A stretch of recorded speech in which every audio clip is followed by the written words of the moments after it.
I love this silence. It's so cute. So it is more than an honor. I'm extremely grateful that you guys showed up tonight, not just for me, but just to support community and just be open to growth and transformation. And that is why I started this podcast called Gems to Jewels. I started it this year as a part of, being obedient and being disciplined and having my feet surrendered to God. So a part of this is my ministry and showing how being vulnerable is a tool and a weapon, but also it's better for me to not do it isolated, but do it in community. Amen. So before are we actually on a recording right now? Right? Okay, great. So we're recording. It's live. So here we are live Tuesday at Miss Barb's, my favorite place in the city. Shout out to Brandon and Shay. A part of me doing this was being disciplined. Like I said earlier, I started this podcast in March and I wanted to eventually have a live show maybe in a couple years. So I just said the prayer and 2 days later I was sitting here at Miss Barb's and Brandon looks over and he says, "Hey, when are you going to plan something?" And funny enough, I was like, I said a prayer 2 days ago. And he was like, let's do it. And here we are doing my first episode. So I'm pretty excited and grateful to not just be doing this by myself, but doing this with my actual physician. And doing this with Grace, a complete honor. And also, no pun intended on the name Grace, just you showing up for me. So I would like to introduce my special guest that I have here tonight. My first guest is Dr. Kameelah Phillips. Let me read your intro, girl. I have cue cards. So joining me tonight is Dr. Kameelah Phillips. She's a board-certified OBGYN and founder of Karat Women's Health and one of Castle Conley's top doctors. She's been featured on CNN and the Root 100 most influential list, but beyond that and her accolades, she's been a true advocate for women's health and a soundboard for me as a Black woman navigating my own healing, and I'm honored to welcome her to the conversation. Welcome. Secondly, but not least, is Grace. She is emotional mental health healing, identity, navigating relationships with faith and community. I'm so grateful to be joined by my friend, mentor, and sister in faith, Grace Lamour. She's a licensed mental health therapist and HR consultant who has dedicated her career to supporting people through challenges and empathy and care. From mental health and relationships to building healthier workplaces, beyond her professional expertise, Grace has personally poured into me emotionally, spiritually, and even financially, and has been a living example of what community looks like. It's a blessing to share this stage with you tonight, Grace.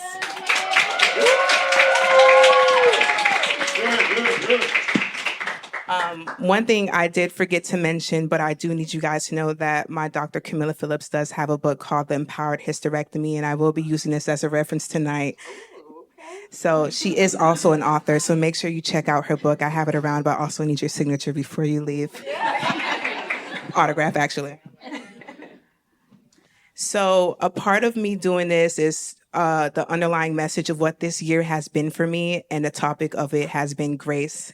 It's been something I've been able to lend to my friends easier than I have been able to give it to myself, and that is what the topic of this discussion is going to be. And I do want this to be an interactive session, so I will be asking you guys a question first. So when you guys hear the word grace, what's the first word or feeling that comes to mind if anyone just wants to call out from the audience? Me. Exactly. Comfort. Relief.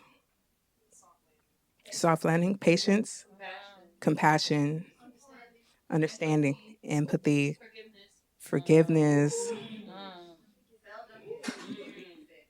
You hit that on the forgiveness for me. I think, well, I know now, a part of me learning grace was forgiveness about what I've gone through or where I'm going, but majorly a part of that, a little bit about myself. I am born and raised from Miami-Dade County, not Florida. Dade County in the building. 305. So I'm from Miami, born and raised. I am Bahamian Haitian, first gen, first daughter, first granddaughter. So there's a lot of experience and trauma behind being that. And a part of that, I didn't get to have my own identity growing up. It was just based off what tradition was and how I was just going to grow up, eventually become a mother, eventually become a wife, and then that's it. So just learning how to clean chicken and clean a cup and do laundry was like what I was taught. And going to school was just like a soft luxury I could just have to just say I did it, and just it wasn't supposed to mean anything. But fortunately enough for me, I was able to have a dream and decide to go to school, and had a mother that allowed me financially to like go to school and transfer and eventually move up to New York.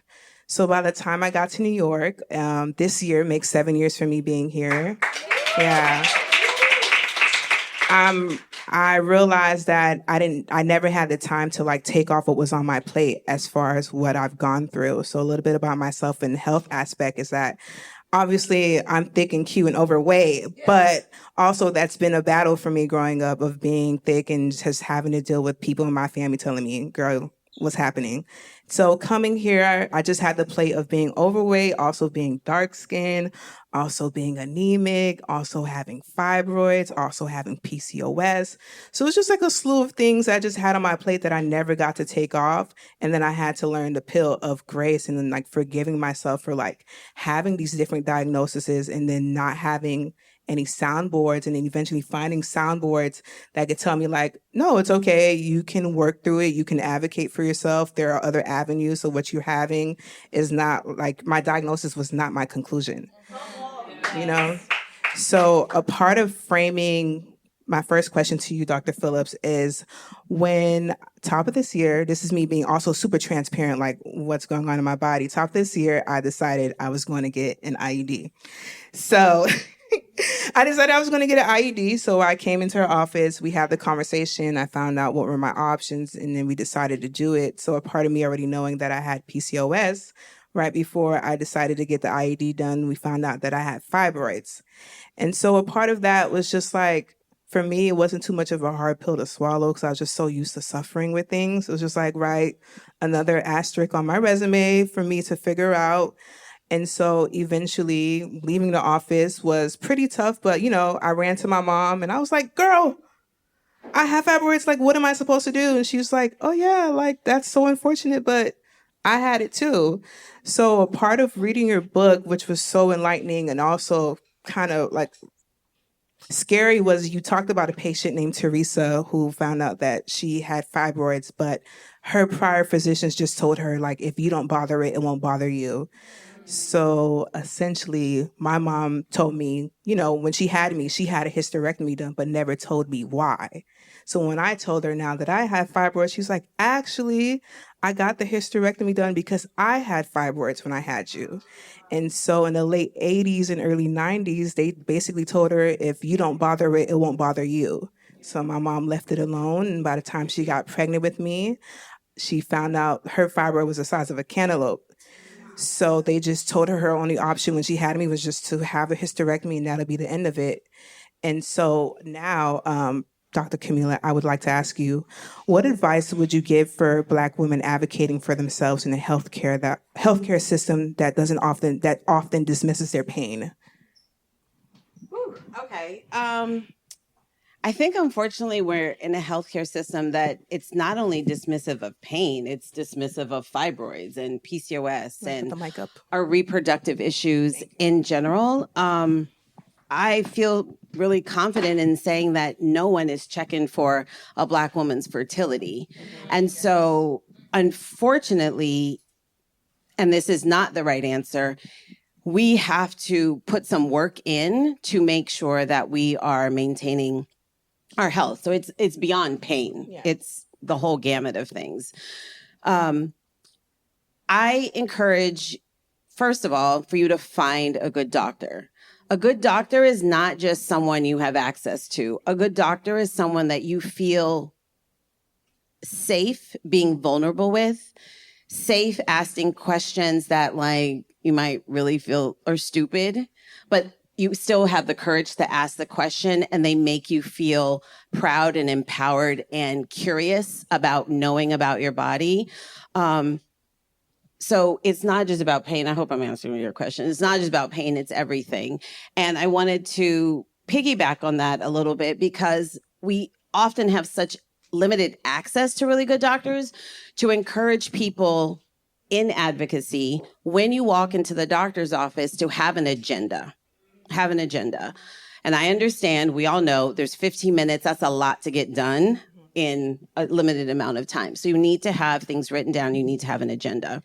For everyone who is of reproductive age, I encourage you to understand that your 20s is not your 30s, is not your 40s, is not your 50s. And so in each phase of life, I would be a trillionaire if I heard, well, this has never happened before. Oh, I never knew this was possible. And that is our responsibility as physicians. But for you to advocate for yourself by the age no later than age 30, you should understand what your uterus looks like. You should have a transvaginal ultrasound to know what your uterus looks like. You should be inquiring about fertility. There are blood tests that can be done that can help you keep your eye on the prize if you decide to be fertile at some point in your life.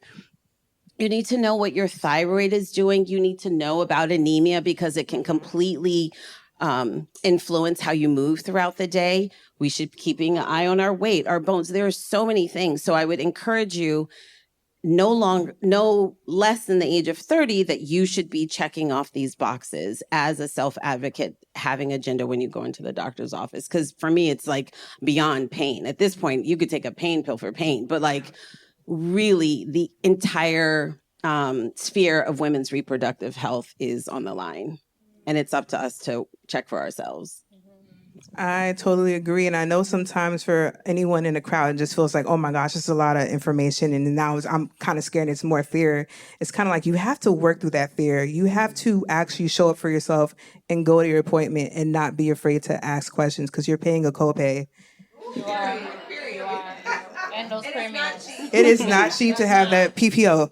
Okay. So you should do your due diligence to not just listen to this conversation tonight, but actually book your appointment in Q4 to see how you want to start your new year rather than waiting for the new year to start.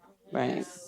And fear, to your point, I can't tell you how many people come to my office in fear because they've seen several doctors before me that are like, which is one of the reasons I wrote the book. So I was like, what is going on? How many people operate in fear? And fear is not, it's helpful, I guess, but it's not an actionable, item. Like it keeps you paralyzed. And there are so many times when I'm just, examining someone touching and I'm like, have you realized? Oh no, I was just too scared to find out. Mm-hmm. And the entire trajectory of her reproductive health has changed because she noticed it 5 years ago, mm-hmm. but was too scared. And so I encourage us not to operate in a space of fear because that just never advances your cause. True. And I feel like a part of the fear is being seen and not wanting to be seen. Mm-hmm. So Grace, how could Black women extend grace to themselves? Well, no pun intended. How can Black women extend grace to themselves when they feel their bodies are working against them? So I think it's important to look at the grand scheme of how somatically you move through the world. So if you're a person who intellectualizes your feelings, meaning like, oh, it's nothing, or when someone hurts your feelings, you're just like, oh, it's fine. You know it's not fine. You really need to start checking into where in your body you start feeling things. So anxiety is like the stomach. Fear is usually like the heart. So you might have like heart palpitations. Sometimes you might feel rigidity in your body, or like you may feel like you're inflexible. So sometimes that's like your bones. So a lot of individuals need to really start to look at how they feel somatically in their body. And in addition, to start connecting with people around your age who may be experiencing the same things as well as if you have an opportunity to connect with your elders to kind of talk about certain things that you've been experiencing. Because when you are navigating the world by yourself, your brain is a very, very dangerous place to navigate alone. So often the time is like, oh, I'm navigating this difficulty by myself, but I haven't had a conversation with someone, or I haven't outsourced either community or friends or even a a physician and or a therapist around these difficulties that I'm experiencing. Meanwhile, you're over here like having the conversation by yourself. Nobody's there. You're having a conversation by yourself. You need to be having it with someone or several someones. Yeah. I was just going to say, that's a particular thing that like bugs me about us is we have lost this generational transfer of knowledge, right? For sure. And my mom actually had a history. I was in medical school and maybe I didn't know that much, but I knew enough that I could have helped her with it. So my mom had a hysterectomy. I'm walking into my third year of medical school. She called me from the recovery room. I was like, oh, yeah, I'm kind of groggy. I just had a hysterectomy. And I was like, what? Like you had a cold. Right. What? And I see that happen all too often with us. Our grandmothers, they were very private people. I get that. And our moms too. But that transfer of information is so important. Like you're saying, you're having the conversation with yourself, but we should be having the conversation with our aunts and our grandmothers and our mothers. And each other. 100% each other. And I find that is something that's very unique to Black and brown people. And I know white people do it too, but I'm talking to you. That we don't have that transfer and we need to break that nasty cycle of not giving each other information and power in that information. And I feel that's true as well, because even with the story of my mom, I feel like she skipped out and giving me the information as to why she had her hysterectomy, because I feel like shame is another thing that just steps in and tells you, let's keep it a secret. Because I feel like being Caribbean, and when I would go to funerals and stuff like that, you'll be like, why'd they die? How'd they die? And you just don't even know how your family member died or what underlying illnesses are in your family, because there's a lot of shame between letting people know that it's mental health or it's a reproductive system or it's a heart issue. And I think there's a lot of shame between us, like admitting like what's actually wrong. So I know for me, like even having PCOS and fibroids, like getting past this shame and getting past the fear of like, yes, this is what I have, but it's not who I am and it's not the last call. My question for you is, what is important for women to understand about managing conditions like PCOS and fibroids? That is an excellent question. I feel like people, to your point, it is not the final call. When you get any one of these or other diagnosis, another big one for me is endometriosis. Endometriosis, literally in the medical literature, is described as affluent white women. They describe as, well put together, thin, affluent, all of these, codes for white women. And so that is permeated into our education. And so when you come into the office and you're classic pain with sex, pain with period, pain throughout the month, you are the definition of endometriosis. Because of that bias, I don't see you as an endometriosis patient because you're not like a 20-year-old white girl, right? And so that influences how we move. Tell me the question again. I'm perimenopausal. I need to. No, it's okay. What's important for women to understand about managing? It will come for you. Don't laugh. No, it's coming. It is coming. One day. But that's a whole nother show. Not today. Sorry. Yeah, what's important for women to understand? Yeah. Okay, I got it. So what I was going to say is that all of these conditions are on a sliding scale. Like everything is constantly moving. And so I also had PCOS. I currently have fibroids, but I say that because in my 20s, 30s, I had PCOS and I was dealing with that. And it's always a moving target. And so where you started is not where you're going to land.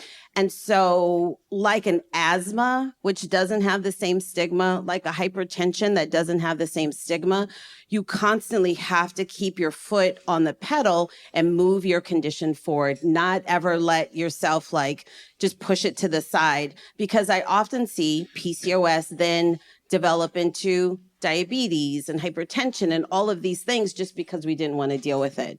Or a fibroid that was, maybe the size of a quarter, but she didn't come back for her annual ultrasounds and now it's an orange.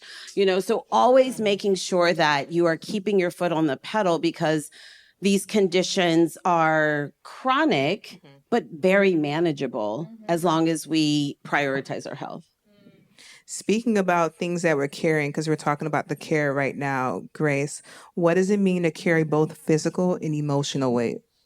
So the suppression of emotions by default creates stress in the body. And stress is the foundation of any autoimmune disease that's going to be in the body. So often people think that when a person develops cancer or they have heart disease, while certain habits have attributed to that, a lot of it is the suppression of emotions.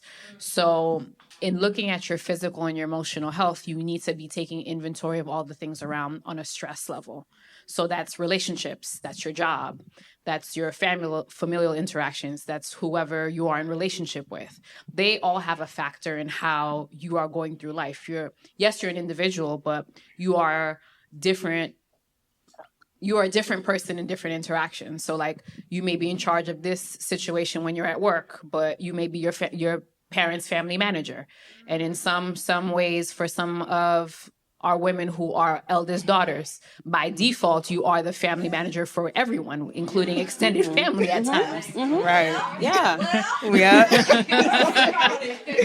You know? No, yeah. So you want to really be mindful when you are suppressing your emotions. What does that look like around boundary setting? Like, your brother be doing what he's not supposed to be doing. Why do you keep giving him money? Why are you looking after his children? Like, pew, pew, straight shoot. Like, yeah. And a lot of that also is like you have to make a decision to be truthful to yourself. Does this relationship serve me? And I'm not only talking about romantic relationships in general. If you have family members or friends who are doing less than permissible things, how does that affect you on a daily basis? Mm-hmm. Like your homegirl done called you 11 times about her man that's no good. Why are we having the same conversation? Are you going to stay with him or are you going to leave with him? But do I have to hear about it? You know what I'm saying? Like all these little components are spaces of stress. So you have to also take inventory of what you're taking in on a daily basis, especially for individuals who are also like very sensitive. You want to take into consideration how much time am I soliciting to this person? Put people on a timer. Like they call, you already know what that conversation about to be about. All right, 10 minutes. I got to go. And that's not because you're being insensitive or mean, but that's more so to ensure that you're curbing your time, so to make sure that you're not taking in too much emotional labor that's not assigned to you. It's not assigned to you. Get clear on what's assigned to you so that way you're soliciting your energy and your time and even your resources in a way that's conducive for you. Yeah. Say that, Pastor. Hallelujah. That's so true. That's very true. And a part of that with the Carat, especially what you talk about boundaries and stress and things like that, I think for me, going to the cut is where we talk about how deep and how heavy the impact is of having these things. So for me, coming here, working in a field, like starting as an integrated producer, then working into project management and doing production, you realize that it's hard for us to turn off work. So I feel like work for a lot of us is a trigger and a stress that a lot of us don't know how to navigate. Especially some of us, it's our first time working corporate. Our parents may not have that experience. So we don't even know how to navigate real conversations with our one-on-ones with our bosses, then with our teammates. So then you're just going home to your friends and roommates and just talking about how terrible work is or not, because that was something that I was doing. So last year for me, and I do believe that a part of me realizing I had fibroids was because of the stress. I couldn't manage that work. So last year I was extremely stressed. And I decided to numb everything by just going outside and not talking about work at all to everyone last summer, not even to my therapist. So a part of that disassociating was not healthy because it made me more stressed. And then I started having panic attacks and I would wake up in a nightmare just not being able to breathe. I'm just like, work has me consumed like this, and this is not even something I really want to do anymore. But I need to survive and pay the bills. But it just gets to the point that you have to be like, no, you can't survive. You need to live. You need to manage what you're taking in. I need to manage how I'm letting my mind wander when I'm at work and just rehearsing situations that haven't happened. Because a lot of it is just situations that haven't happened to me at work that I'm just thinking about. Just the stress of like, if I lose my job, the environment, insurance, like I need all these things. So part of learning how to manage the Carat is to know what type of cut it is. And doing that cut And going through work and realizing being a project manager wasn't just me managing people, but just managing the scope of what it means to have an expectations and then learning how to build boundaries. So it just got to a point that I had to learn how to take work and move it into personal so I could have those boundaries, because I know how to have a one-on-one and have a hard stop at work. But when it came time to my personal life, I couldn't manage that. So a part of the cut, we talked about the weight we carry, but let's get into the cuts, because just like a diamond, sometimes it's the sharp edges and the hard breaks that shape our shine. Come on, transition. So moving it from what I've had to endure, I had to learn that I had to tell myself that I deserve joy. So Grace, what are the mental cuts women need to process to heal?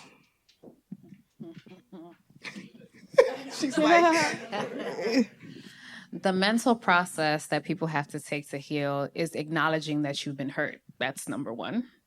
And also understanding that healing is not linear. And I know in the context, it's like, oh, what's linear mean? It's understanding that sometimes there's 2 steps back, 2 steps forward, and you could be doing the thing and all the coping mechanisms over and over again, but that's not indicative that life won't just happen, right?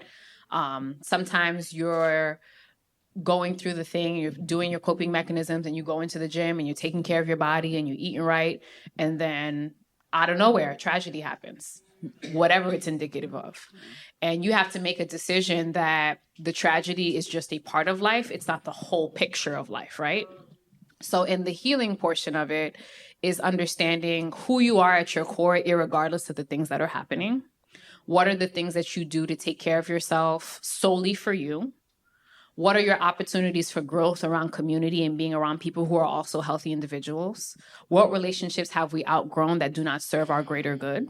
Whether that be interactively, emotionally, communally, even job-wise. Like sometimes too, like the job may be stressing you out and killing you, but you know that you should have probably did a career shift maybe like 2 years ago, and now we're having the same conversation. Not only are you stressed out, but now the cost of living has also gone up, and the job is over here talking about, we need you to do this, and you've overspent yourself because you didn't have any boundaries in the first place. So now you're doing 3 people's jobs and half the salary of even one person. So you really want to take inventory of like, how many things have we given into before we've gotten to heal, and what are some barriers that are to our healing. So, ask your question again. I don't feel like I'm answering it. No, it gets like that. What are the mental cuts women need to process to heal? Okay, so yeah, so the things that you need to process, things around the foundation of how you've grown up. So like a lot of things I tell women to look at, well, people in general, I tell people to look at your father wounds, your mother wounds, your family of origin. Those are things that are very important to look at. Your sibling dynamics. There's actually a science to siblings, an only child versus an eldest child versus a middle child versus a youngest child. See where you fall and see how not only the family views you, but how you view yourself. That can also inform how you interact with other people. Another thing I tell people to look at are things like their attachment style. So see how you interact with people, how you reject people. What are we laughing at? Attachment styles. We literally did a test the other day and we found out what our attachment styles were.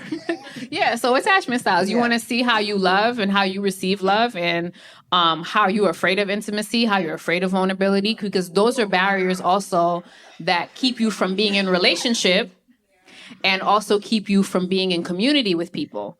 And lastly, like thinking that you are walking the earth alone. There are 8 billion people on the planet. There is no such thing as independence. We are all interdependent. And when I say we're all interdependent, not only do we all need each other, we need each other in the grander scheme of things. There is nothing that we have that another person didn't create. Down to the seats that y'all are sitting on. Somebody had to create them. So every single time you think you're navigating the life independently, always remember there are people here. And whenever you choose to isolate yourself, look at why. That's the barrier to your healing. My favorite pastor. Based off everything you were saying, and I know for me, in my experience and how I was numbing myself in isolation, I realized it's the polar opposite, and I should have been in community, but I think there's a point that it gets to the point where like the pot is so hot, you don't even know what to do, if you want to grab a mitten or just walk out and leave it alone. So what I've learned is that there are certain things you never get by grind that you'll get by grace. And, being Black, there is a hustle culture. There is being a workhorse. So even when I was working in corporate, I even had a second job. I was working at Trader Joe's. I was doing other things because I just knew money needed to come. I wanted to be able to get my nails done. I wanted to be able to get a facial. I wanted to be able to go on a trip. I wanted to be able to take care of myself. But it just got to a point of like, I can't even manage my day-to-day at work, and I can't even use the money that I made to even take care of myself because now I'm just consumed by like surviving. And a part of the surviving is, I would like to ask you, Dr. Phillips, how does stress and work-life balance affect our health, especially our reproductive health? I'm going to answer that by first, I cannot prove this theory at all. So don't look in a book anywhere for it. I can't prove it at all. But I feel like fibroids is a very good example of how stress literally changes our DNA. I cannot imagine that 500 years plus ago, on the western coast of Africa, women had the predominance and abundance of fibroids that American Black women are dealing with. Something unique about the Middle Passage literally changed our DNA. And that is the ultimate manifestation of stress. It has taken a hold of our reproductive health. Our bodies saw what was happening on the ships, in the water, in the outhouses, in the big house, and said, no, I'm not giving you more of us. And the genes, and there are genes, this part is true, there are genes specifically identified for fibroids. If fibroids was a predominant problem for white women, we would have a vaccine, you would have a pill, we would have a patch, we would have all of these things. But because it is not, we do not. And so the manifestation of stress is our womb. So I say that now to say, and answer your question, not balancing work and life literally raises our cortisol. This is all interconnected. It raises our cortisol. It turns on our immune system, which it's good to be stressed every now and then. You want to check your immune system. You want to test it a little bit, let it rev up, come back down. But when we're constantly revving, whether it's through relationships, corporate life, which is why I left corporate life, but entrepreneur, that hustle is not any, easier. Yeah. Your immune system is constantly revving, and it gets to a point where your cortisol is making you sick. We see it manifest in high blood pressure. We see it manifest in obesity. If you are stressed and weight gain, it automatically comes to your belly. It is the hardest weight to lose. I mentioned the example of fibroids. I see people who, again, I can't prove it, but like can't keep a pregnancy. They leave their job, and guess who gets pregnant and has a baby? So having done this for so many years, I see that as manifestations of how our health and well-being actively influences our reproductive health. Fibroids, hypertension, obesity, diabetes, all of those things impact insomnia. Yeah, not sleeping is one of the worst things, but we all do it. We all function on 4, 5, 6 hours of sleep when we know we need 10. And so all of these things are intertwined. Crazy. I need 10 hours of sleep. Wow, I need to. And I never get it. The 8 hours is based off of the male body, not us. Yeah. And it changes, throughout your lifetime. So again, your 20s are not your 30s, are not your 40s, not your 50s. And so all of these things, it's hard to piece apart one thing, but they all impact pregnancy, your ability to be pregnant, endometriosis, fibroids. People who take time off when they're having horrible endometriosis flares, symptoms improve, flares go away. So all of this is interconnected, and it's almost impossible to separate. So what I'm gathering is the propaganda is that women should not be working anymore. That was the take-home message. Absolutely. That was the one. At least not for 8 hours a day. No, yeah, maybe 2 hours. Maybe just matcha in the gym. That's the working out. That's what I meant to say. I love that. So Grace, what are well, this is a good one because I think all of us are consumed by like Love Island and a lot of the relationship stuff that are happening in the world. So a part of the difficulty of living in Gotham City is also being single. Sorry, you must be from New York. But for me, a part of living here is also very dangerous coming from a sunny state and a sunny city. It's kind of like I come here and I'm up here in the winter. So there is a lot that changes environmentally for me, especially just like managing like seasonal depression and now prepping myself for that next season because winter is coming and it is among us. But also I've navigated that part alone the whole entire time. So my question to you is, how can single Black women thrive emotionally while building community?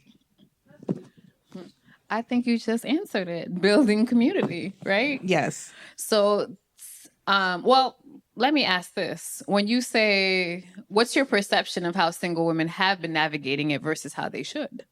I think for me, the lens is obviously through social media. And I think a lot of us were out here in the summer times having a grand time and then leaving our friendships on the burner until then when we need help and we're drowning. And then at that point, you didn't put in your time. You didn't pay the price of vulnerability for friendship to now have these people to stand here to help you.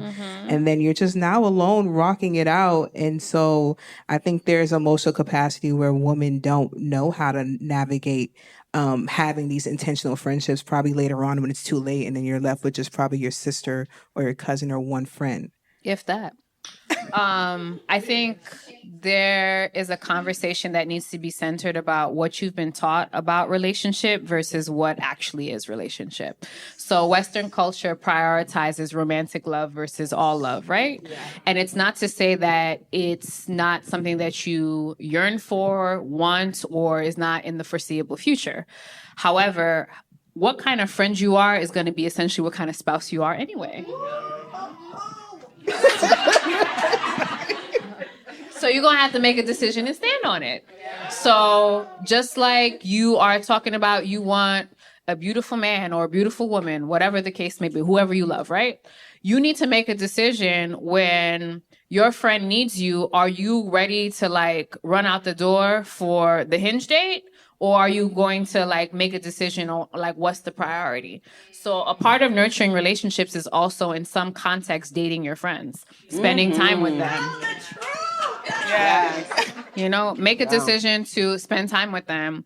You know, like speak to their love languages also. I'm not saying that you got to do all these grand gestures, but like if you went out of town, get your homegirl a keychain. Like, you know what I'm saying? Like, it's in the little, it's quote unquote the little things that mean the most, not the grand gestures. I mean, the grand gestures, they're beautiful too. Let's be serious. Yeah, for sure. But you want to think about like what kind of friend foundationally are you in the first place? Because that's probably going to be indicative of what kind of spouse and partner you're going to be. So in the aspects of building community, you have to also see where you also may be not vulnerable with your friends. And for some women, that's also like a core wound, depending on what kind of relationships they also had with women in their families. And it's not always going to be copy and paste. So you want to also look at that.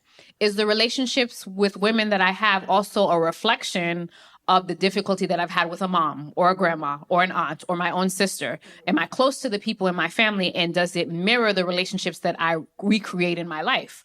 That can probably give you a lot of answers around how you interact with women overall. And then you over here thinking like, oh yeah, he's handsome and he's this and he got all the things on paper, but I don't know how to speak to his listening because I haven't made any conversations with myself about the wounds that I have. And now I can't be even a core partner. And now you by yourself, no man and no homegirls. So essentially So essentially what I'm saying is like, make a decision to look at your relationship with yourself and how that outwardly affects the relationship that you have with women. And then when the man comes, he gets the access because you already know how to be a good friend. Love that. Also, I'd like to mention, because I would say, and anyone who knows me and came here to support me, I am a very intentional person, an intentional friend, but I had to learn. Yeah, I had to learn just the navigation of like what it means to have a friend and not overcommit. Because sometimes we have friends and we treat our friends like they're our sisters, like we made vows to these women. And sometimes we overcommit to our friends and then probably don't even make space for our partners in that way. So I know me being single has been an opportunity to be stretched, to understand now how I have the capacity to have these friends. And it's not just about being at the altar with these people when I get married. It's also about me being at funerals with these people. So I think sometimes we wait till it's too late and you have no shoulder to cry on because you never paid the price of vulnerability for friendship or time. So if there's any reflection to be said about having intentional community, it should be romantic friendships. I love all my friends. We date each other. We get each other's flowers. Hello, T. Say that. And I think you have to make time for that because literally sometimes the closest people I have right now are literally my friends and not my blood. These people have become blood to me in a shorter proximity. And sometimes it's so scary that like, I love you and I just met you like 3 years ago. Like, you my dog. But it is worth it because in the end, like you have these people to hold your hands and you have these shoulders to cry on, but also you have the ability to show God, like, you have a good neighbor that you love and you're being generous, you're being compassionate. And that's something I think everyone should, sit on and remember, T. So a part of navigating the cut, especially with taking care of ourselves, Dr. Phillips, what role does self-care really play in healing beyond spa days, do you think?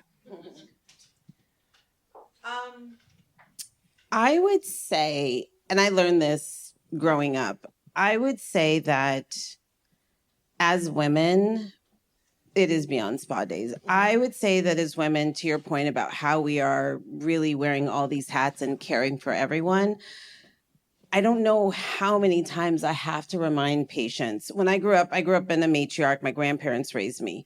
When my grandmother got sick or my aunts were on the bathroom floor because they were bleeding or my mom was away, it was just my grandfather. And he took his best care as he could of me, but I looked crazy going to school. My hair wasn't done. My clothes didn't match. He gave me like a Twinkie for breakfast. It was the point that I learned that women really rule and move the family, the community forward. And so when I see people that I'm like, wait, the last time I saw you was like 3 years ago, having them understand that self-care is more than just hair, nails, spa days. It is that, but self-care is your mammogram and your pap smear and your STD testing and all of those things. Because if you are not well, I promise you, your family will fall apart. They will. You are the head of the household. And I don't care what type of family structure you have, the woman is always the head of the household.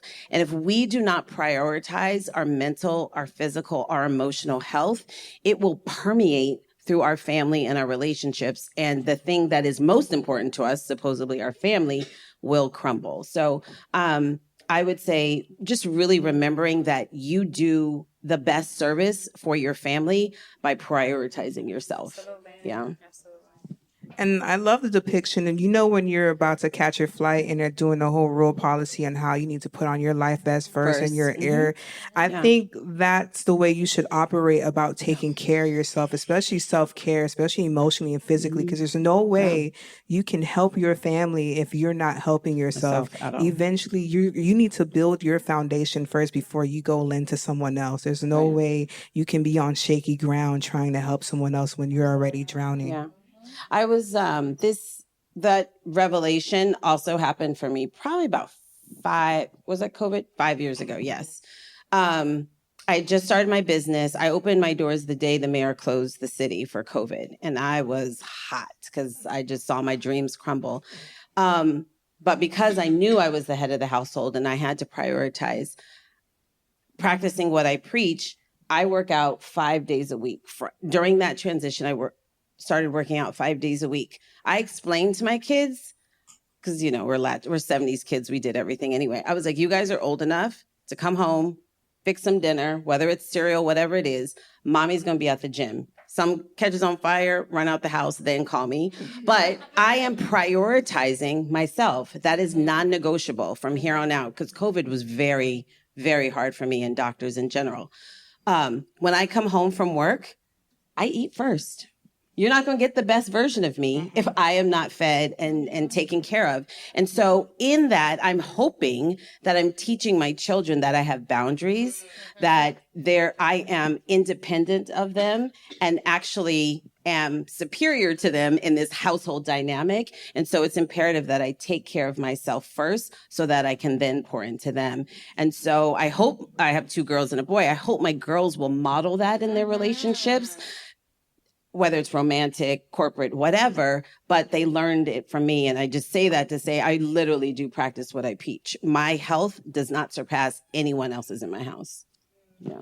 Because you'll go crazy. You'll go crazy if it doesn't. You will. And I would echo what you're saying, because I know for me, pandemic as well is a standpoint where I was able to, you know, look in the mirror, but I actually stand there and like look at myself. And thankfully, through having intentional community, my brother was able to like put me in therapy during the pandemic. So then I started just undoing a lot of things and then taking care of myself and knowing like, okay, my weight is not it. So like now, like I've lost over 100 pounds and like doing other things and like working out.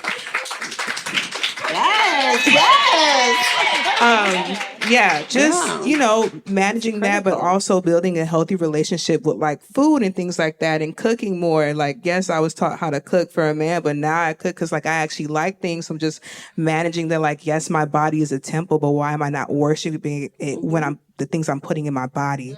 So that's another thing, because I know sometimes we like to eat what's cute and what's fun, but sometimes you really got to really think about, should I be eating that right now? Like, it's going to hurt later. Like, I'm lactose intolerant. That makes no more sense, you guys.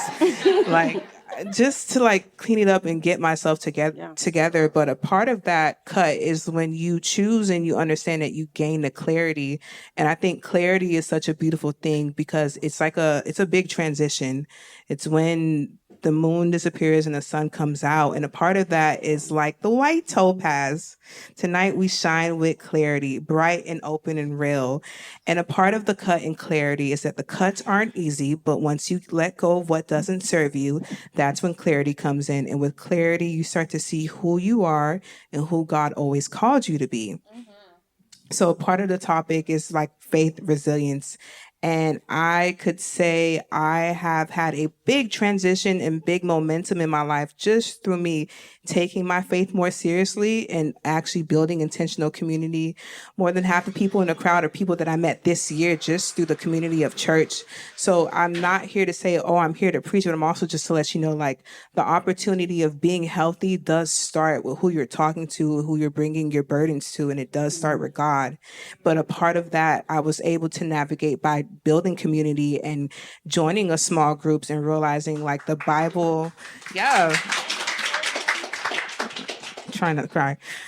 Realizing that the Bible reminded me I wasn't alone, and the verses on the page meant nothing when I was in prayer with other people, just leaning on me and letting me know, like, you know, what I'm carrying, and yes, it's tough, but there is an opportunity to grow. And a part of that clarity is knowing that you have the chance to move through things, but not isolated. And Grace, I would like to ask you, what does living with grace for yourself and others look like in practice? Well, where 2 or 3 gather, God will hear, right? Yeah. Repeat your question. The question is for both of you guys, but what does living with grace for yourself look like in practice? So in practice, it looks like not penalizing myself for every single quote unquote wrong thing I've done.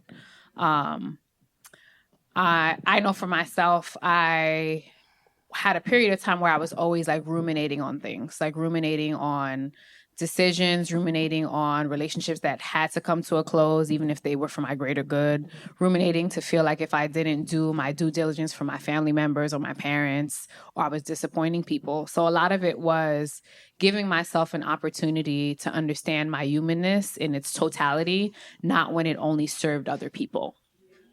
So in giving myself grace, it's like it's an ongoing practice. It's not like, oh, on Monday and then we forget on Friday. It's a daily practice that you have to participate in, because if you don't, you'll be holding a whole lot of stuff. And then you out here like Erykah Badu, bag lady. Yeah. And it's like, no, some things have to be put down. You have to make a decision that certain things don't serve you anymore, even if they did at one point in time. You have to make a decision that if certain things don't work out, it's not the end of the world. It's just indicative that there's a different path, there's a different opportunity, there's a different relationship, there's a different job. Like if something doesn't work out, it's not always indicative of quote unquote a bad decision. It's just indicative that that season has passed. So being very clear about discerning like what was the thing that I needed to be accountable for versus the things that had to end is really the opportunity to see your growth in different phases of your life and to understand that where we are now is not indicative of where we're always going to be. Same question for you, Dr. Phillips. What does living with grace look like for yourself in practice? This is going to sound insane, but I think that's part of grace. And you need grace most when your thought process is so out there that you don't even realize it. But I still sometimes, even at 48 and the things that I've done, still have a little bit of like imposter syndrome. And so with me, grace is realizing and reminding myself that I'm always enough. That has been hard. And it's, again, struggle. 20s, 30s, 40s, 50s, every decade gives you a different bit of a struggle.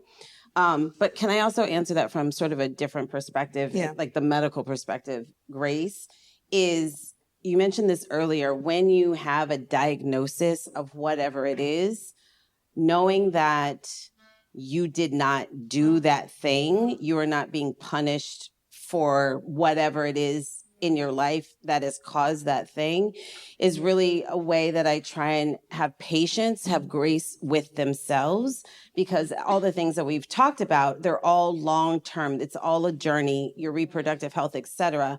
But knowing that you did not do that thing, because I hear it so often, oh, I should have done this, or I should have done that, oh, I should have not had that termination in college. I should have, all of these things that we just put in our head, and they're, you know, when you step back, you're like, that is insane. Of course you didn't do or cause this thing.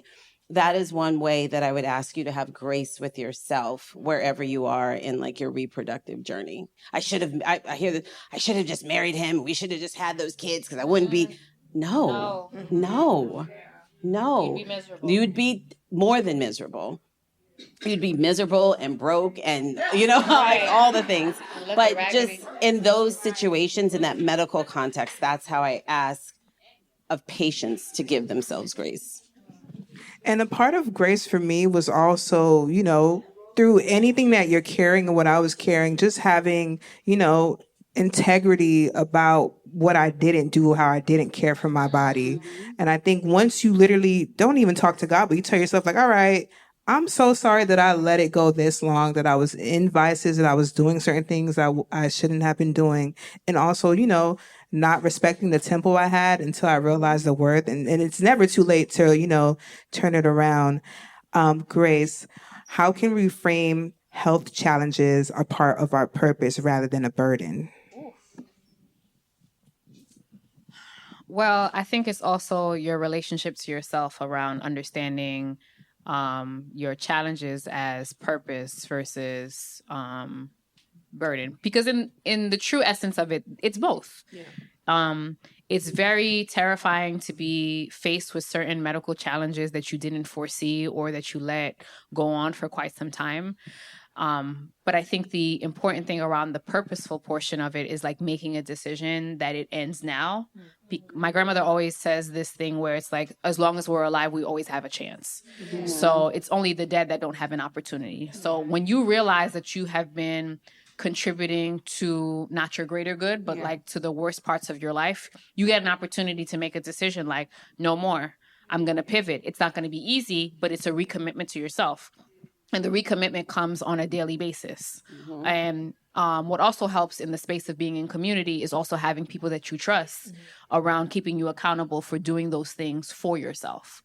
So when we're talking about the isolation piece, how many times have you made a promise to yourself, but you've kept it to yourself and it's just like, oh, it's tomorrow, it's the day after, it's the day after. I wonder if you gave yourself an opportunity to tell 2 or 3 people that you trust and you trust that they would also bring it to your attention, how likely would it be that you recommit to yourself in the space of taking care of yourself? So while we are in the clarity section, I just would like to say there's a point where you have to do the work, but also remind yourself that while you're doing the work, you do tell the people what work you're doing. So when you are telling your friend, like, okay, we're going to do a workout challenge, hold your friends accountable, put it on the Apple Watch, say what type of menu you're going to be eating this week. Because for me, I need to be held accountable that way. Because sometimes 1 week turns into 2 weeks and it turns into a month. I'm like, you know what? Next season, we're just going to start all over. It's like, no, but had you told someone, they could have pushed you and kept you going along. Absolutely. So in that clarity, what does clarity look like in women's health, Dr. Phillips? What does clarity look like in women's health? I would say a few things. I would say, one, getting information about whatever X is, polycystic ovarian syndrome, fibroids, endometriosis, pelvic prolapse, adenomyosis, ovarian, all of those things, from an evidence-based source. TikTok is like the new Google. Yeah. Like literally the engine is changing to be the new Google. And I cannot tell you how many times TikTok leads someone wrong. It happened today. She's a friend, so I was a little mean, but she was like, have you ever heard of someone taking castor oil in order to induce their labor? And I said, yeah, that's a stupid idea. And she's like, that was me. And I was like, oh, she said, I got it from TikTok. And I was mortified because I'm her friend. I am an OBGYN. Why would you do something like that? So I encourage people to get information from evidence-based sources and social media can be, but a lot of the time it's not, because it really makes the difference between life and death. I say that because people who induce labor with castor oils, I've never seen a baby not go to the ICU. Oh. So there's huge consequences when people do things from social media. So getting your information from an evidence-based source. The other is have a clear understanding of what the next steps are. I hope that people don't leave the office without an understanding. These are the next steps. Anytime you leave with any of these conditions, you should have a plan. What is my next ultrasound or imaging? What are my next blood work? What is the next step? And having a concrete plan, I think, is part of the clarity, because as doctors, we are notorious for brushing people off, for using big words that we don't understand, for minimizing complaints. And so when you are in there with your agenda, part of the question is, what are my next steps in terms of my healing process? And I would say the final thing in terms of clarity is I've recognized that people learn very differently. I can sit here and tell you XYZ equals 1, 2, 3, and you would get that. I would tell you the same thing, and you would need a picture and a diagram in order for it to set in. So I would ask that, because I've noticed so many people have different learning styles, ask them to draw a picture. it is amazing to me how we don't really understand our anatomy. So when someone is operating on you, you don't have an idea of what is being taken out, what is being modified, what is being done. And I promise you, over the scope of my career, the Mississippi appendectomy, which is very prominent in the South, where women would go in thinking they were having one procedure and actually having their uterus removed, or hysterectomy, is still happening. And so I would have people who would be like, no, I still have that structure. And I'm looking for it. And I'm looking. You don't have that structure. And the devastation and the tears and how mortified they are is a real common thing, especially for women of color. So however you learn, I think clarity is a part of our responsibility to meet you where you are with your own style of learning. I love that. Clarity is a responsibility, but it's also but also as a person, it's also your duty, your duty to have that done. Another thing for clarity with you is, how do women find clarity in mental and emotional healing? So finding clarity around emotional and mental healing is identifying the things that have hurt you. That's major key. Understanding how those things that have hurt you make you navigate through your life. So when I talked about the foundations of like how you were brought up, you want to really start to look at the patterns of how you interact with people and how you interact with yourself. Either disrupt the patterns that are not working for you and adopt a new behavior, or make a decision about who also enforces your pattern.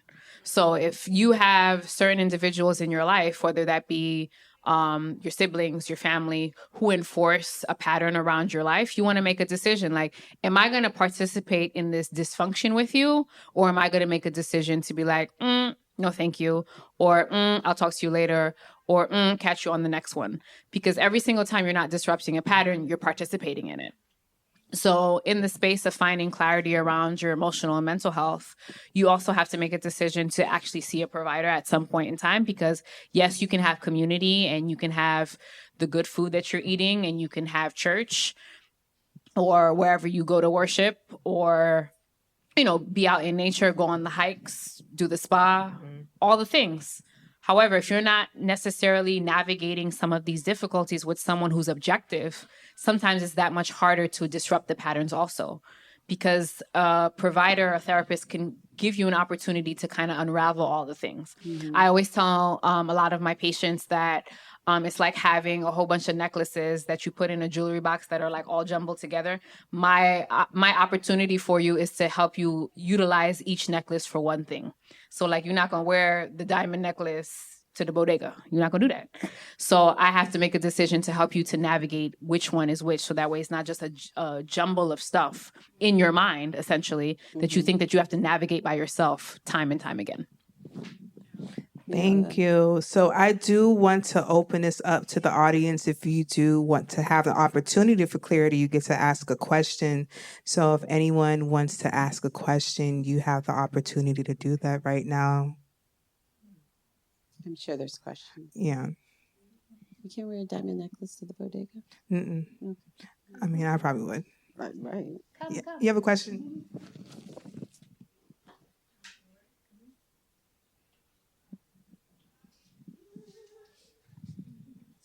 Hello.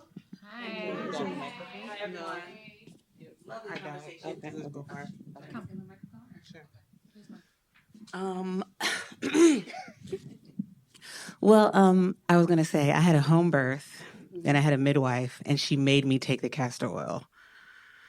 Speaking of which, my child did not end up in the ICU, but it was an experience. I can't even look at a bottle of castor oil today without like, ugh. But anyway, thank you. That's neither here nor there. But I will say that you had spoke to it earlier. I'm very curious about the origins of fibroids.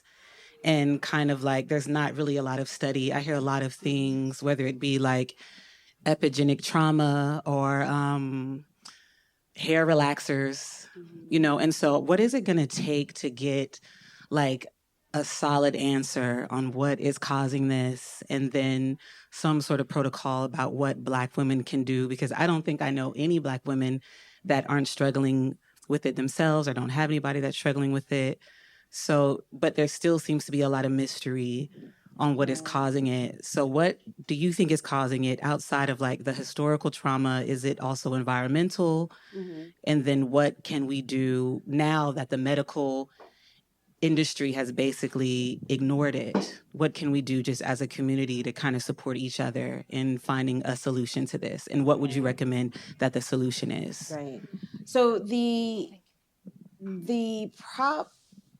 challenge, I'll say, with fibroids, the challenge that we have with fibroids is what causes your condition is going to be different from mine, is going to be different from hers. And that is the same with most medical issues.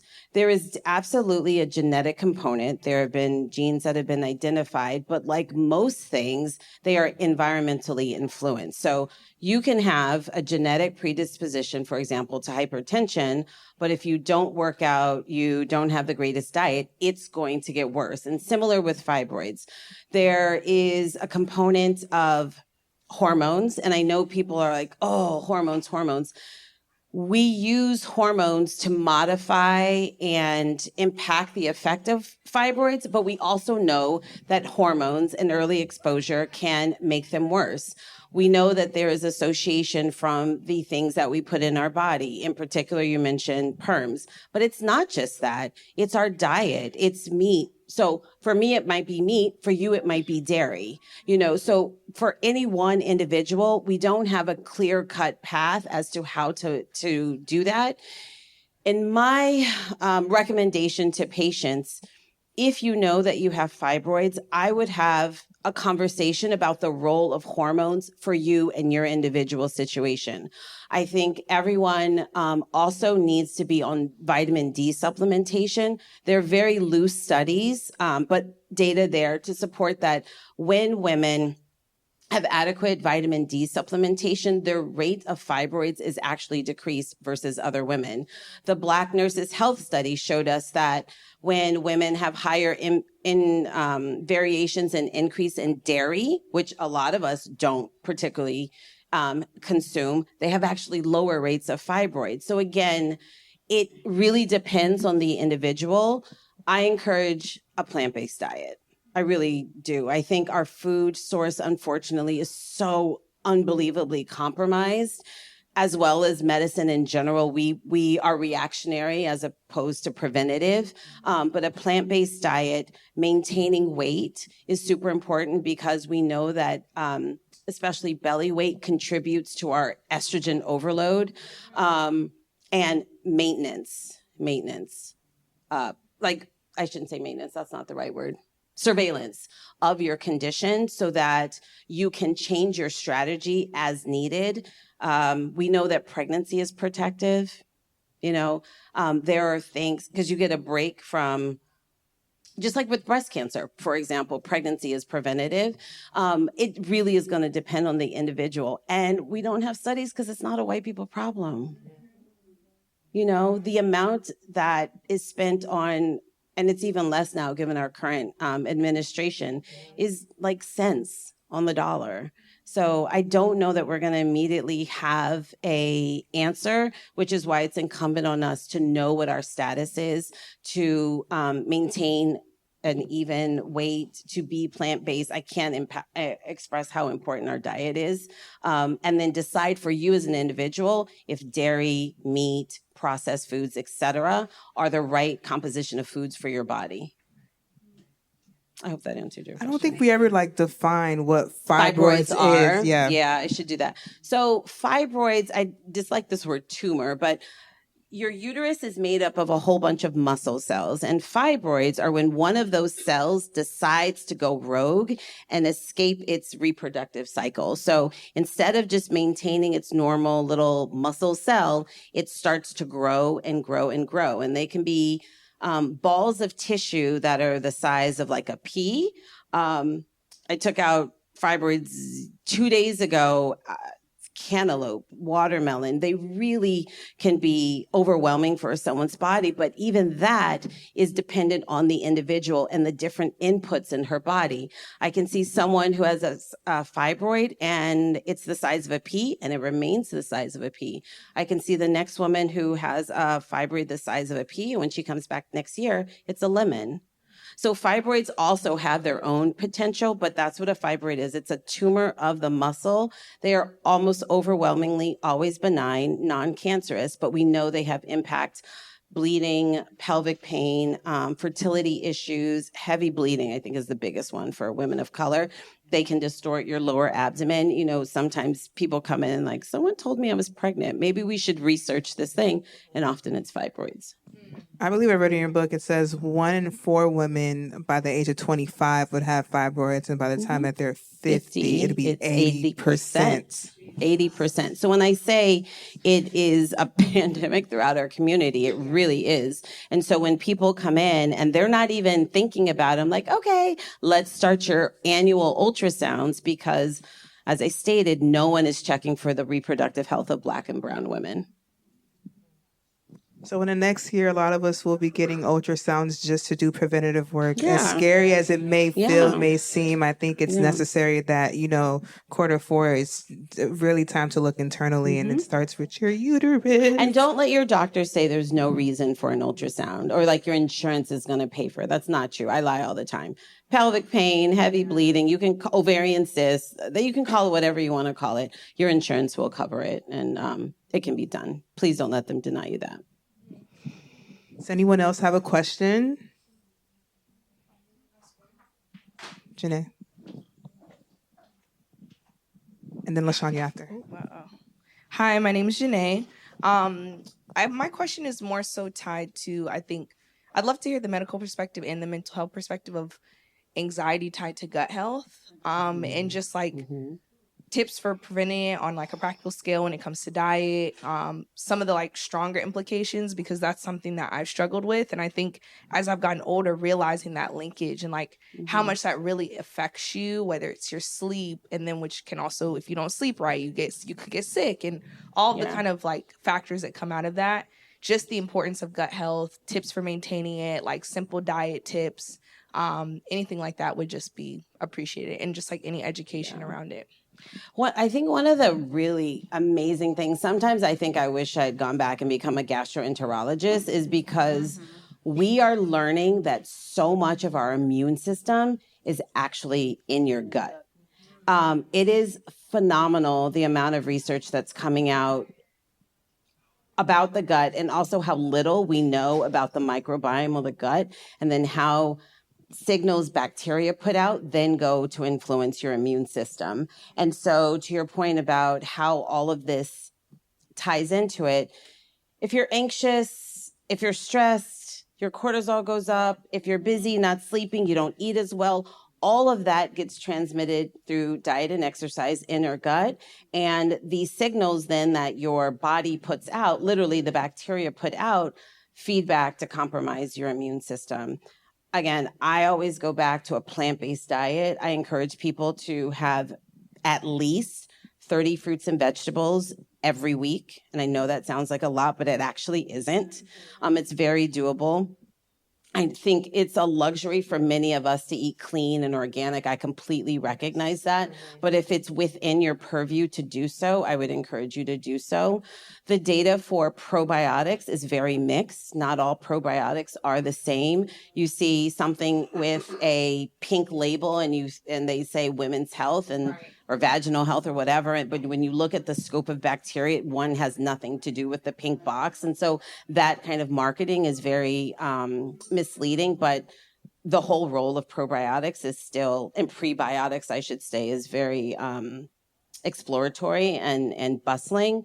But what you can do is to eat as organic, as clean, as whole as possible, and managing stress, because even on a subtle level, it is talking to your gut, sending signals, and then feeding back to influence your immune system. I definitely want to echo what you're putting into your body, but also seeing what also triggers your anxiety. So for some people, you want to start to take an inventory of what triggers your anxiety, and then what are you doing at that time. So for some people, and many of my patients, They notice when they're also anxiety, they're eating certain things to kind of subside the difficulty with the anxiety. So like making the connection between the two things can also give you an opportunity to look at like, what am I participating in when I do feel my most anxiety, whether that be at work or around certain people or certain situations, or sometimes it just comes out of nowhere. Also think about what you're putting in your body when you are feeling your most anxiety as well. Thank you. LaShawn?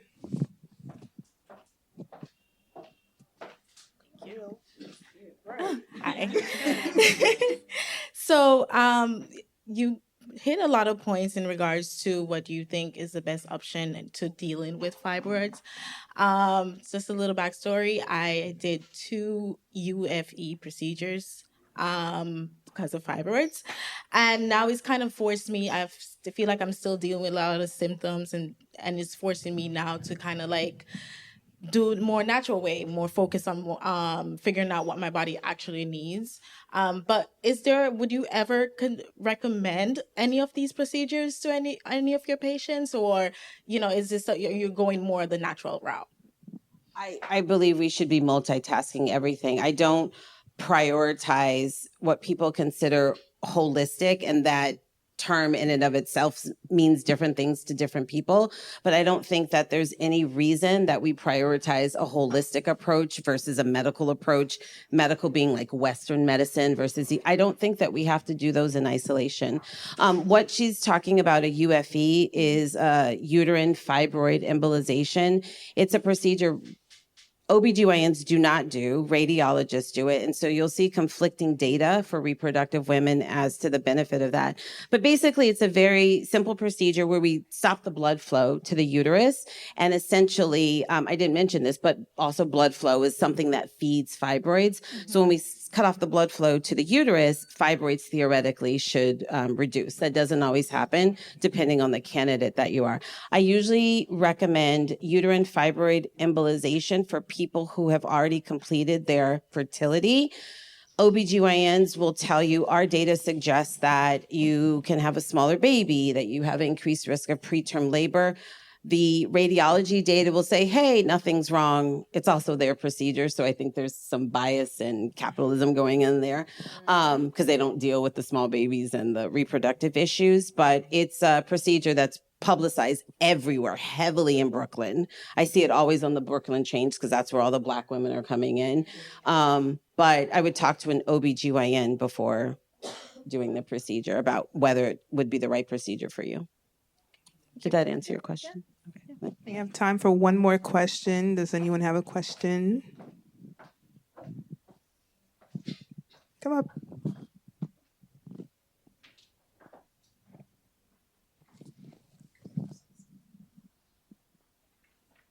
Okay. So it's similar to her. I have endometriosis and adenomyosis and PCOS.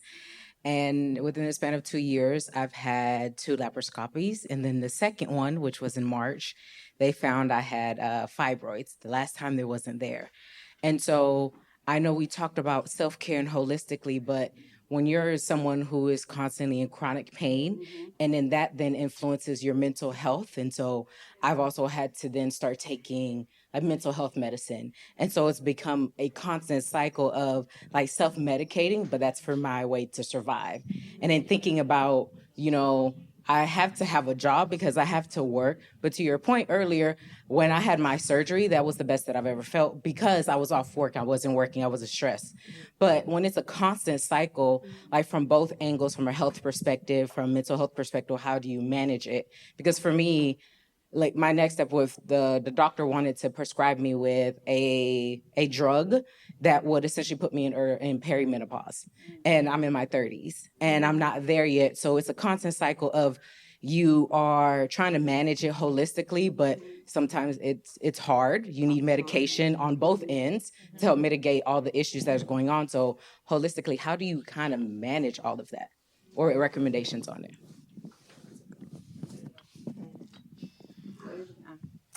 So this is what I was saying about that term holistically. WHOLE.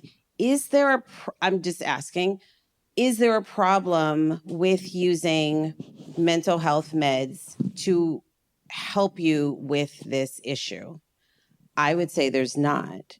If it helps you have clarity about decision making, if it helps you reduce anxiety so you can function throughout their day, I think in our community in general, there is a huge stigma about mental health. And I will tell you, I've been on some form of mental health meds since I moved here as a freshman in medical school, because the seasonal effect. I didn't own an umbrella or a jacket before I moved to New York. So it was a huge transition. Major depression is something that I don't think we talk enough about. And when you have a chronic illness, it is a huge predisposition for major depression. So I would applaud you actually for taking the step and being brave to use this as a tool in your toolbox to help you with this illness, because there are ups and downs. It's a chronic condition, so there's ups and downs. And I think that there's bravery in using all the tools. So that would be medicines. I want to talk to you offline about the Lupron. I think that's what you're talking about. Two, again, the integration of all your options. There are times when people with endometriosis, I meet them and they're on their 8th surgery. So using everything that you have available to you, I think is going to be extremely valuable.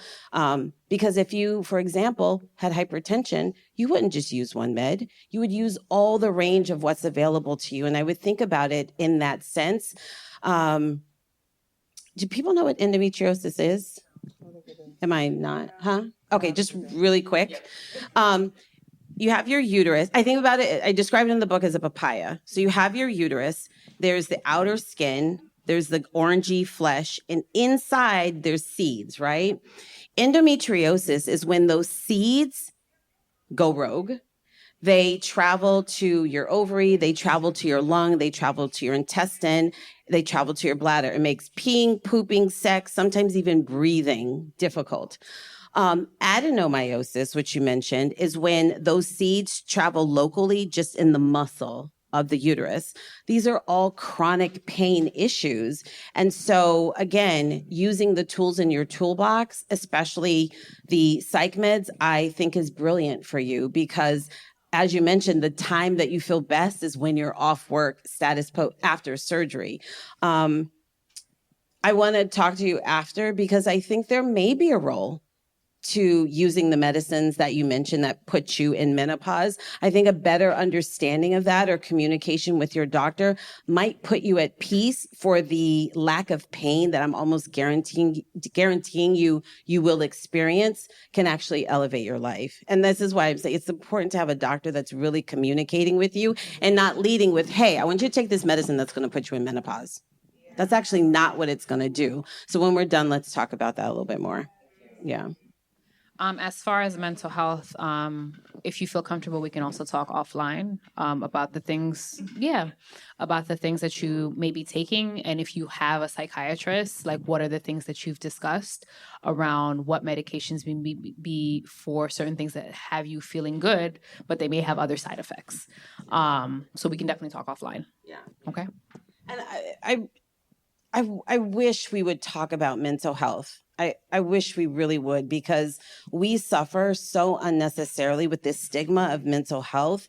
And I've been on Lexapro, I've been on Prozac, I'm on Wellbutrin now. And I say that to say we all have our struggles that we're dealing with. And it's not fair that the mental compounds so much of that and we don't seek help for it. So I really do applaud you for speaking about it here and using what is working for you to help you move forward in this journey. I was just thinking.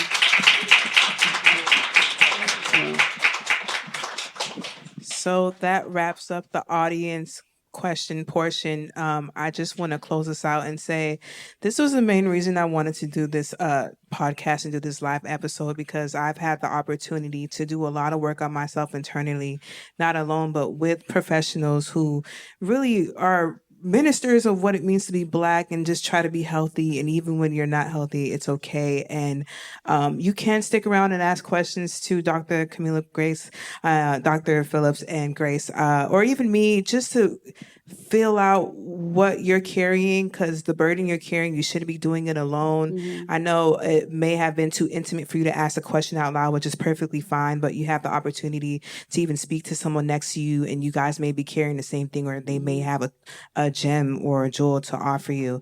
So I'm going to be closing us out, and as I close us out, when we reach clarity, it's like the moment a jewel finally catches the light. You see yourself for who you really are, not just the weight you've carried, not just the cuts you've endured, but the brilliance of that God has placed in you from the very beginning. And that's why we're closing out with this affirmation. So I would like you guys to repeat this affirmation after me. So I'm going to say, I am the jewel. I am the jewel. I am not defined by the weight I carry or the cuts I've endured. I am not defined by the weight I carry or the cuts I've endured. Every part of my journey is being refined by God's grace.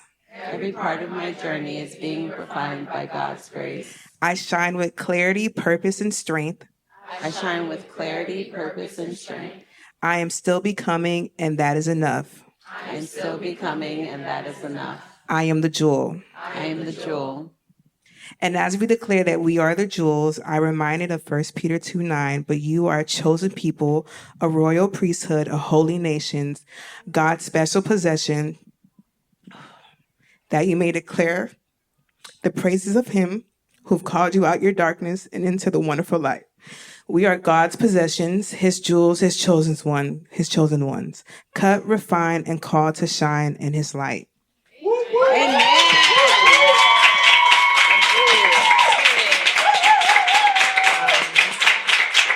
I like.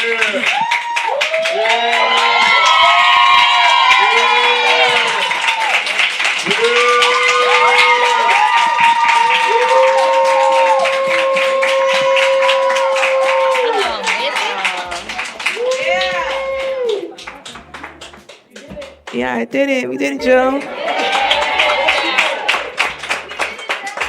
Yeah. As I close this out, I just want to remind you guys that you are not just a jewel, but you are a gem. And don't forget that everything that you've experienced here has been because you showed up with open hearts, and continue to do that. Continue to stay sensitive. And I would like to say thank you again to Miss Barb, Shay, and Brandon for opening up your space to me. And thank you to everyone who contributed and donated, because I really appreciate it, because, I'm unemployed. So really just community just helping me. And also a special thank you to Victoria and Jalen for really helping me put this all together, and all of my friends who have given me capacity and given me prayers to do this, because this was not an easy thing for me to do. But this is the first, but definitely not the last. So thank you for tuning in to Gems of Jewels, Carat, Cut, and Clarity. I am your host, Pre. Peace.